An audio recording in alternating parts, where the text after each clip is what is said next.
નમસ્કાર દર્શક મિત્રો, હું છું રૂપલ લુણીચિયા. સંપૂર્ણ ન્યૂઝમાં થરાદ શહેરના શિવનગર વોર્ડ નંબર 1માં લાંબા સમયથી ચાલી રહેલી લો વોલ્ટેજની સમસ્યાને લઈને સ્થાનિકોએ વીજ કંપની સામે વિરોધ નોંધાવ્યો હતો. વાવ-થરાદ જિલ્લા મહિલા કોંગ્રેસ સમિતિના પ્રમુખ તથા થરાદ નગરપાલિકાના સભ્ય ગીતાબેન નાઈની આગેવાની હેઠળ રહેવાસીઓએ વીજ કચેરી ખાતે રામધૂન બોલાવી રજૂઆત કરી હતી.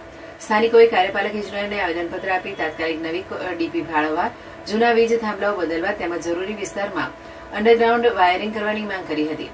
આવેદનપત્રમાં જણાવ્યું હતું કે લો વોલ્ટેજના કારણે પંખા, ટીવી, કુલર અને એર કન્ડિશનર જેવા ઉપકરણો યોગ્ય રીતે કાર્ય કરતા નથી, જેના કારણે કાળઝાળ ગરમીમાં બાળકો, વૃદ્ધો અને સામાન્ય નાગરિકોને ભારે મુશ્કેલીનો સામનો કરવો પડી રહ્યો છે. સ્થાનિકોએ વઢિયાવાસ, ગોહિલવાસ, દોહટવાસ, લગડાવાસ, વાઢાવાસ, પંડ્યાવાસ અને બોરડિયાવાસ સહિતના વિસ્તારોમાં નવી ડીપી સ્થાપિત કરવાની પણ માંગ કરી હતી. ગીતાબેન નાઈએ જણાવ્યું હતું કે આ મુદ્દે અગાઉ પણ અનેક વખત મૌખિક તેમજ 29 મે 2026ના રોજ લેખિત રજૂઆત કરવામાં આવી હતી. તેમ છતાં સમસ્યાનું કાયમી નિરાકરણ ન આવતા સ્થાનિકોમાં ભારે રોષ ફેલાયો છે. તેમણે ચેતવણી આપી હતી કે જો તાત્કાલિક યોગ્ય કાર્યવાહી નહીં થાય તો રહેવાસીઓ ભૂખ હડતાળ અને ઉગ્ર આંદોલનનો માર્ગ અપનાવશે.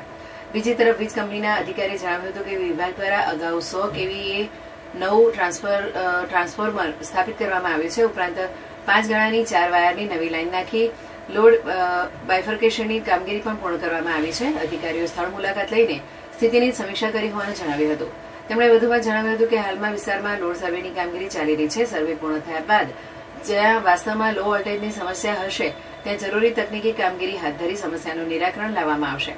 પ્રાથમિક તપાસમાં સમગ્ર શિવનગર નહીં પરંતુ કેટલીક ચોક્કસ શેરીઓમાં જ સમસ્યા હોવાનું સામે આવ્યું હોવાનું પણ અધિકારીઓએ જણાવ્યું હતું.